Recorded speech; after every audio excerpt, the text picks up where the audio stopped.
खाली पड़े खेत में भी खरपतवार तो उग ही आती है।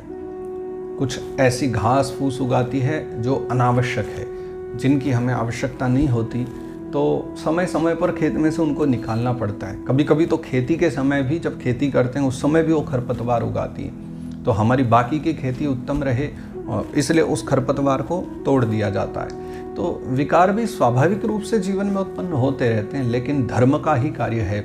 जब हम धर्म का थोड़ा अध्ययन करें, उसका मनन करें, तो धर्म ही वो स्थिति है जो हमें उन विकारों से बचाती है और उस खरपतवार को हटा करके एक उत्तम खेत का निर्माण करती है। एक प्रश्न जो मेरे पास आया था कि धर्म में तो नियम बहुत सारे हैं, मर्यादाएं बहुत सारी हैं और हमसे उनका पालन नहीं हो पाता है, तो ऐसे में हमें क्या करना चाहिए। तो मेरे विचार से सबसे पहले तो हमें समझना चाहिए, हमें धर्म के विषय में थोड़ा जानना चाहिए। देखो, एक व्यक्ति जब बीमार हो जाता है ना, तो वो दवाई खाता है और उसके साथ साथ परहेज भी करता है। लेकिन एक व्यक्ति जो बीमार ही नहीं है, वो दवाई भले ही ना खाता हो, लेकिन परहेज तो उसे भी करना पड़ता है। और एक सुखमय स्वास्थ्य वाला व्यक्ति भी परहेज तो सदा करता ही है, इसीलिए वो सुखमय है।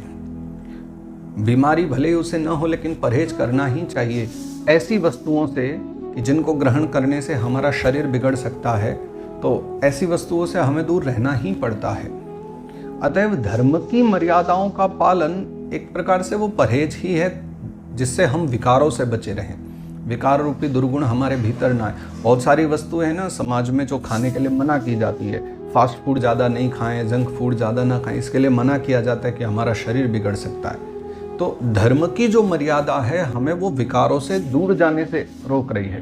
अब मान लीजिए कि अगर हमारे धर्मशास्त्रों में लिखा है कि प्रातः काल उठ करके आप योग करें, प्रातः काल उठ करके चिंतन करें, प्रातः काल उठ करके भजन करें, तो उसके पीछे का कारण यही है कि प्रातः काल उठ करके अगर हमारी मानसिक प्रवृत्ति एक अच्छे मार्ग पर चलेगी, तो संभव है कि हमारा दिन भी थोड़ा उचित रहेगा, हमारा दिन भी उत्तम निकलेगा। उसलिए बहुत आवश्यक है कि हम धर्म की मर्यादाओं में रहें। इसके लिए पहले हमें ये जानना चाहिए कि धर्म क्या है। धर्म के बहुत सारे विभिन्न अंग हैं। तो दो बातें धर्म के विषय में हम संक्षिप्त भाव से समझ लें। आप ऐसे समझिए, धर्म का एक रूप है आध्यात्मिक धर्म और एक दूसरा है लौकिक धर्म। भागवत जी में भी इसके विषय में अनेक स्थानों पर चर्चा आई है, महात्म्य में भी चर्चा है, धर्मम भजस्व सततम त्यज लोक धर्मान। और भागवत जी के पहले स्कंद के पहले अध्याय के दूसरे श्लोक में, पहले स्कंद के पहले अध्याय के दूसरे श्लोक में वहाँ भी ये चर्चा आई है कि धर्मः प्रोज्झित कैतवोत्र परमो निर्मत्सराणाम सता।